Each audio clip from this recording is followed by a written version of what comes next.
That was a very good clap. Kurt, congratulations. I'm really proud of the human you are developing into. Yeah. You're developing super well. Yeah. Super well. Amazing. And we're back. We're back. We're Guess here. what? What's that? This is the 100th podcast. No. Yes. How special is it? The 100th podcast. Well, let's make it a good one. I may as well. You know? Yeah. There we go. Woo! You could do all your failed claps. I'm so sorry, Kirk. I'm so sorry. But you are doing such good claps. Now, we're so proud. The best. The best claps. The best claps ever. They're so great. Yes. So great. I wish this was airing before, because what did you say, Tuesday? Yep. But this podcast, when it airs, we'll already know what's happened. So I'm not going to make any predictions about what President Trump has in store for us. Farmers. So yeah, you know, it's fun. I seen a Facebook post of whatever it was billion divided by 90 million acres of farm ground. Something like that. Yeah, it came out like $333 an acre. Send me my check. Yep. I'm like, whoa. Well, here's the thing. We no matter what, if they sent farmers $1 per acre, if they sent farmers $200 an acre, it does not matter. We will absolutely be ridiculed as handout just crybabies and welfare farmers, the whole jazz, what 9 yard. This is something that I really, I get pretty wound up about it when my non-farming friends be like, dude, what about these farming subsidies? This is ridiculous. And I'm like, okay, here's the thing. I don't control the cost. Like, I don't control the cost of my equipment other than, yes, how much do you want to pay? Yeah. Do you want to, what range of equipment do you want to run? Mm-hmm. You know, so boy, that's going to fire up some comments. I don't determine my seed prices. You know, I don't set those prices. I don't set fertilizer prices. I don't set chemical prices. I don't set what the price for the commodity I produce makes, unless you can do some marketing, but that's, you know. There's a range, right? Yeah. There's always a range. Yeah, there's always a range of what you're capable of doing. Yes, you can do, you know, prepaid incentives. You can, you know, price shop. But yes, you can work, but as a general range, okay, find a contract that pays $7 corn right now. Yep, exactly. You can't do it. Yeah. You know, you can only get the best of what's available. Yep. You know, and so do you have an effect on those prices, on the actual dollar price? No, it's everyone else. You don't determine the interest you're paying on your line of credit. You don't, you know, things like if a landowner comes to you and says, hey, I want to raise cash rent $40 an acre. Okay, well, it's either no, lose the land, or yes, pay the money. Yep. You know, how many of these variables are not in our controllables? How much of these controllables can you control? Well, yes, I agree with you 100% there. Another thing I think about too is you look at what the market's done, what other commodities have done outside the agricultural world throughout this period, and everything's been going up. Yeah. And the only commodity we could look at oil. Oil's went down too. But it seemed like the grain markets are the ones that are just staying steady or going lower all the time. When you look at gold and silver, record highs. Yeah. You know, and there's usually been a correlation there, and that correlation's gone. So it's telling you something needed to be figured out, because the trading strategies that have been put in place, if you're for them, great. If you're against them, great. But it has influenced agriculture probably the most within the realm of influencing the commodities trading. Yeah. So I guess I'm not surprised. Honestly, if you would have asked me 2 months ago, I would have said, yeah, something like this was probably going to happen. Yeah. I didn't think it was going to be from tariffs income. Yeah, I didn't see that. I didn't see that, but I didn't see that either. I saw something coming down the pipe. At least, okay, here's the thing. You know, I've had quite a few conversations since Trump came out and said, hey, you know, we're going to help the farmers. So all this speculation, what's that look like? And, you know, okay, well, is he taking taxpayer dollars and giving it to the farmer? If he takes it from tariffs, he's not. Mm-hmm. But then there's an argument of, if we wouldn't have started this tariff war, would we have the prices we have now? So did he take money that we would have had anyway if we would have had, more open trade? It's a fair point. It is it's a valid point. Yeah. We don't know. No. We don't know. Before the tariff, before the trade war, did we have $8 beans? Sure did. So, Yep. But we'll see. It's like you said, when this comes out, hopefully there's some relief on the way and an announcement. Here's a really interesting one. Man, Facebook has been a gold mine lately. Some of these forums. And one guy said, if you really want to help the farmers, and here's 5 ideas, 5 steps. One was push the crop insurance payment date back to December 15th instead of October 1st. That's a great idea. Yep. We're balls deep in harvest. Yep. Like, dude, we're trying to get contracts filled, Yep. money in the bank, bills paid, everything else. Move it back 60, 90 days. Yep. Anyway, I thought that was, I'm like, why haven't I thought of that? Oh, hey guys. Did you know that we have a website? It's really cool. It's really neat. You can find it in the link below in the description, or you can just Google singularagronomics.com. It's really neat. You can know that it's Singular Agronomics website because of the way that it is. Check it out. Well, because you're busy with harvest, Josh. Exactly. Thank you, Johnny. Thank you. Speaking of that, I saw that field. Was it maybe halfway done? Three-quarters? We're all but 4 acres. I left all but 4. All okay. but 4 acres because it was 17%, and I need about 500 bushels to put in my feed bin. So okay. I live in the state of Kansas. I'm going to get dogged on for this in the comments. We are a bait state for hunting. Yep. And so I run 2 feeders all winter long on 2 of my primary farms. Just like most people quit putting feed out when like season is over. Mm-hmm. I feed all the way through, and I've got food plots. I'm a big deer hunter. For the people that don't know, I don't know if you can see, everything in this room is centered around hunting. Yes. And except the DeKalb sign, and that's for Ethan Weir. Respect for Ethan Weir's. Anyway, but yes, 17%. I got this little 500 bushel bin back here. Has no air. It is a feed bin. Okay. And so I have to wait till it dries down to 15% to put it in there. Yep. And so I left my 4 acres to fill my 500 bushel bin. And I've got some other deer hunters. I'll take some humic totes, cut the tops out, fill them all full of corn. I sell them for $150 a piece. There you go. It's $5 corn. There you go. $5 corn, and I get rid of all my empty humic shuttles. There you go. And deer hunters they just think that's the greatest thing ever. Okay. So the cabin field came in right at 1. If the 4 acres that's left makes what the rest did, the farm made about 180. Okay. And it was underwater. Oh yeah. So we fought numerous things.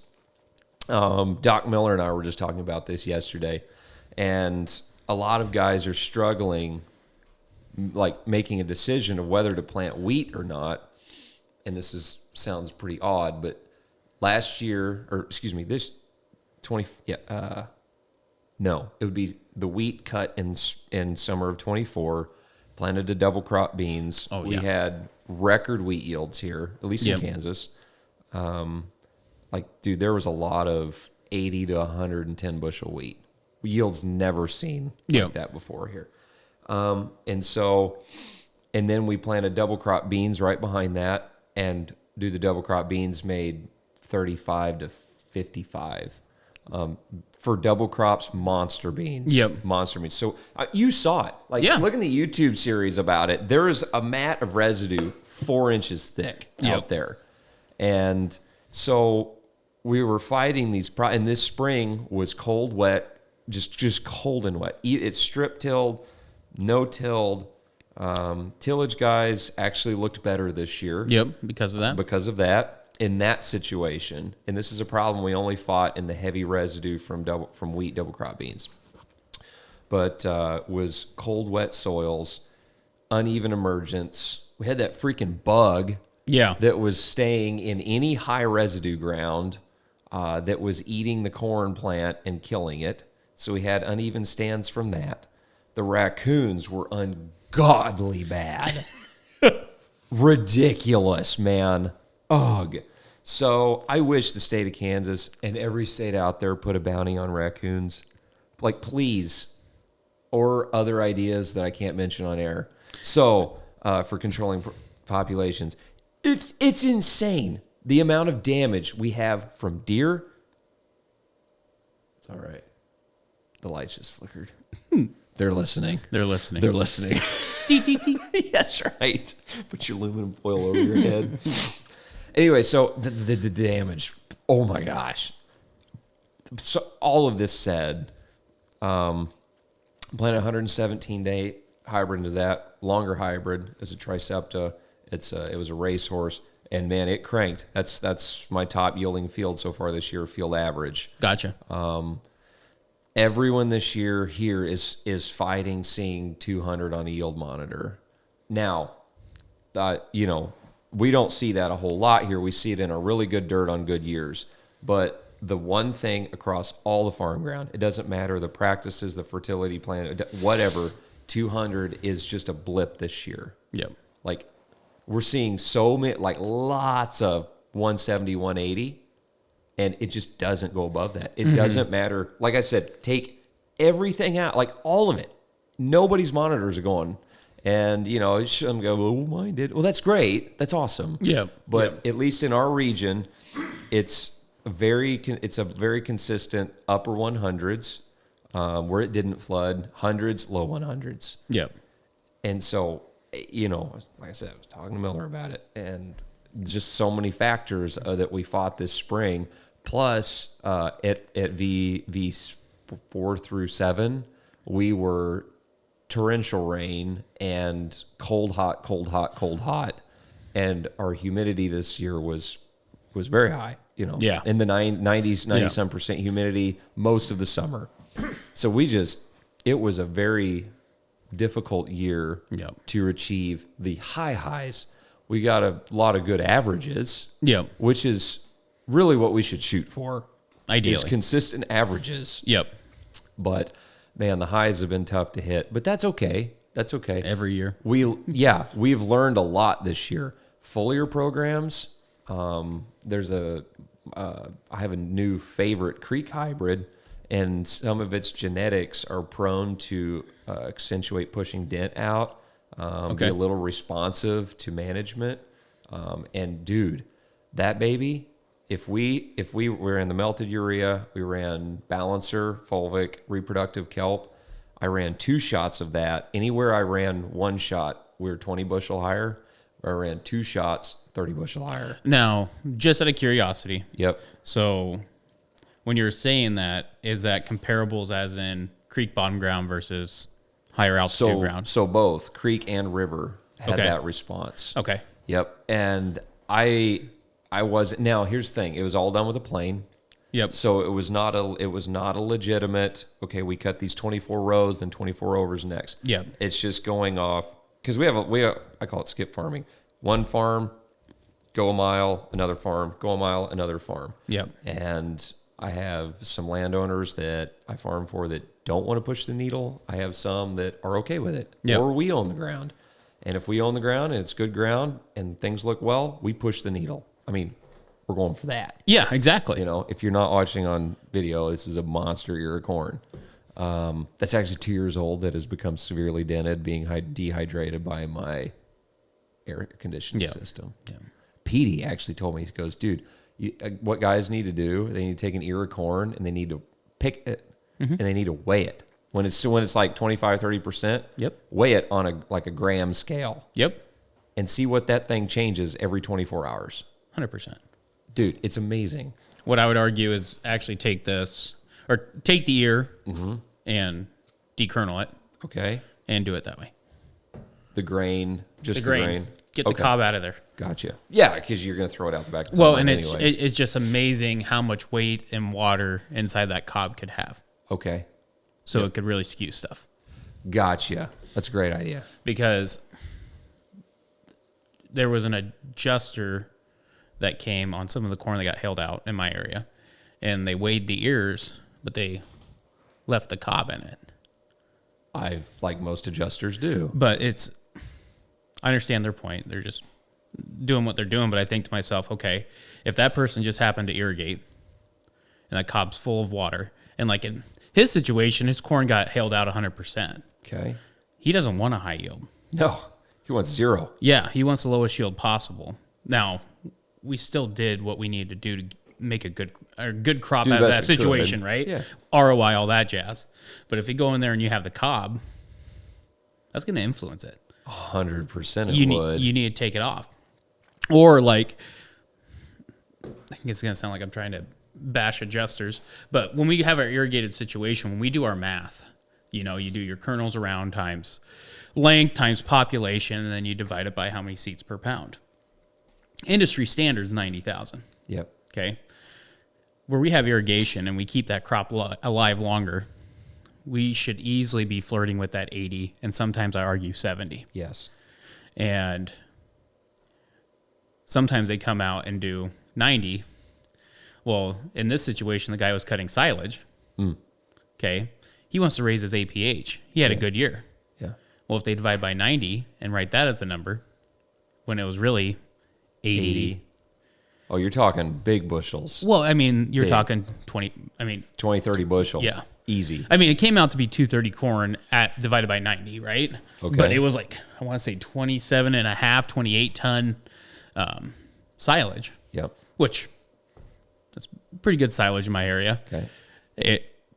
That yield should be, I think, 15 to 20 bushels higher is where I pegged it at. Probably 240. 245-ish, but it just goes back to when you're doing these tests to figure out your kernels and stuff like that, break that ear, take off all the kernels, dry it down, put it on a scale. That's what the elevator does. And then you can start figuring out quite a bit about where your seed size at. Yeah. So that leads me to my next thing is, get a field opened up, get a cut through the middle. At a certain point, you're probably going to be hopefully waiting on trucks. And there's a couple times I have this year, and I get out because I'm really trying to hone in on my kernel size and where we're really pushing these foliar programs and pairing it with responsive hybrids. Going down and doing an ear count when the combine's rolling through the field. 100%. When we're not, when the combine's moving, because you're going to go, okay, I'm 16 round by 32 long, and this is my stand count. We do it before. Why do we not do it when we're cutting? Because that will tell you, like, okay, divided by 90, our yield would be 120. Yep. We're yielding 140. Yep. Okay, so divide by 80. Let's say that's 135. Well, if we're making 140, then we're even better than that. Or we 76. So figure out how many kernels per bushel you're at. Yep. It's really helped me kind of hone in on gauging an ear of corn. Yeah. Gauging it, looking at it, and being like, okay, Heath and I, we've talked quite a bit this year about actually trying to hone in a realistic expectation. And I've got a spreadsheet over there. I go in a couple weeks before harvest, probably 3 weeks before harvest, and I'll do a final walkthrough. And I'll be, all right, I think this corn's going to be at this. Yep. Realistic. And I put it all out there. I write it all down on my spreadsheet. And then after harvest, I put my bushels in, the actual yield, and see how close I was. It's kind of fun. Yeah. But I've gotten pretty good at gauging it. Now, I would hope so. You can spend enough time walking fields, looking at corn, trying to check yourself with realistic expectations. But it's been a fascinating year to learn. Which is the harder years, the ones full of adversity, are the ones that we do certainly learn the most. Yep. But my favorite thing is just to grab this time of year I can just grab an ear. I don't care about kernel count. I don't care about how many. I can just weigh it. I mean, you're just here, and Yep. I don't know if I've done it enough. It just triggers when it weighs more than a half a pound in my arm. Yep. But I'm just like, oh, yep, that's good. Then also, I've actually went through and did population counts. You do it at V1. I've done it at V2. I'm trying to think to myself, where do we lose population? Yeah. And where I've seen most of that happen is after rapid growth. You can get an idea of where that's at. Okay. It seems like your stronger plants outcompete, Yeah. or the ones that were a couple days behind now look like they're a week behind. So you have an idea of which one you have and where your population could be at. Now, I would still agree that R3, R4, you should go out there again and do another check in the same location. Yep. Because there's other factors that could. Because I guess when I do my population counts at the end of the year, those little half years, I just consider those bonus. I don't even count them. I act like that population's not there. That they don't exist. But one thing that up in my neck of the woods that I get excited about, like I think about cues. So somebody's like, well, I really don't want to go out and do all that. One of my biggest cues in our area, because we're able to produce higher bushels because of irrigation, is what's happening with the second year. Tells me the full story. Oh, really? Yes. Whether it like cannibalized it or not? Well, how much did we have left of that second year? Sure. We've I haven't figured out the way to get 2 monster second years at 32,000 population. Right. Okay. But I figured out I shouldn't say figured out. The growers with the practices they've been doing for 5 to 6 years has now allowed that soil to unleash the potential of having those 2 years. Like they will both pollinate and both be full, but then around R3, R4, that second year starts sucking dry. Mm-hmm. But if we retain 5 to 6 rows, I know it's going to be a good year. Interesting. Or like on one of the fields, one of our puny stalks has a half year. It has a tiller with the same size half year. Oh, okay. That's another good sign. Okay. Just because that plant felt like it had the ability, like it knew it could put on more, even though it had a rough start. Yeah. It put on more. Okay. And those situations, I mean, I walked there and I was like, yeah, this is going to be good corn. I just know it because of what's going on with those ears. Yeah. So, Yeah. yeah. So the cabin. Yeah. So we circle back. Yeah, anywhere we push this year, the foliars have really shined. Did you have a fungicide In my second pass. in your second pass? Yes, I did. Okay. I ran a higher dollar one. Okay. It might have been Lucento. Okay. And so that would have been, I ran that right at when we were pretty much starting a milk line. Okay. And I was concerned about more common rust. Obviously, southern rust has been the huge topic of guys this year, late, but we don't see a whole lot of southern rust here. Yeah, it just blows past you and comes up to me. Yeah, exactly. I mean, honestly. Yeah, exactly. It just blows right through. And by the time it gets here, man, our plants are far enough along. We're almost black layered. Well, and I'll be the first one to say I'm going to eat a little crow because when I was with Robert at field day, I said our southern rust wasn't that aggressive, yada, yada, yada. And then 3 weeks after that Labor Day weekend, boom. But it hit like a storm. Yeah, but it went to the part of like our corn was at like solid R5, 5.5. I personally think most guys, if they didn't spray a fungicide, it's not going to be that 30 bushel hit that some areas have. Sure. It may be a 5 to 10. But looking back, I mean, as an agronomist, I'll be the first one to say I was wrong. But there was probably 1,000 acres out there that I wish I would have pulled the trigger on. Right. But you live and you learn, and tar spots starting to show up in our area now. So it'll be interesting, the plays coming into 2026, definitely where fertilizer prices where they're at, and how can we do a risk management system that's economically sound going into this next year. Yeah. And that's probably what, I don't want to say excited. That's just the challenge of this next year that I get to ponder here for about 60 days. Yep. Of saying, how do we attack this the best way possible with that grower's dollar? For sure. So it'll be, beans have been great though. Gosh, beans have been phenomenal up in Nebraska. Can't wait to get into them. You know, August we didn't get much rain. It was like actually like one of the driest Augusts we've had in a long time. But It's cool. it was cool. Yeah. And we have pivots. Yeah. You know, so I mean, We there's were guys. cool, but we had rain. Yeah, exactly. Boy, Yeah, we you had guys got rain. God, Yeah. so much freaking rain. Yeah, I mean, 75 bushel. Wow. Yeah, and then I mean, Jeff. Yeah. I mean, he had one field. I think monitor never went below 95. You know. Yeah. What was really cool is we got the results from the mag test, but we'll have Jeff back on to share that. Yes. And then hopefully here soon we'll have some more on his corn data too. Awesome. But yeah, I'm excited. Man, I for had that. a lot of people reach out to me about that Jeff podcast. Yeah. And he's going to listen to this, and he's probably going to laugh, or he's going to shoot me. Or he might do both, laugh and shoot me. Yeah. But when we recorded, I was so as a host, I'm always concerned of like, because I feel like my job is to keep conversation rolling, and how can what can the listeners get? And dude, I was tired. Like I felt like I was behind the ball, not just dude, I love Jeff.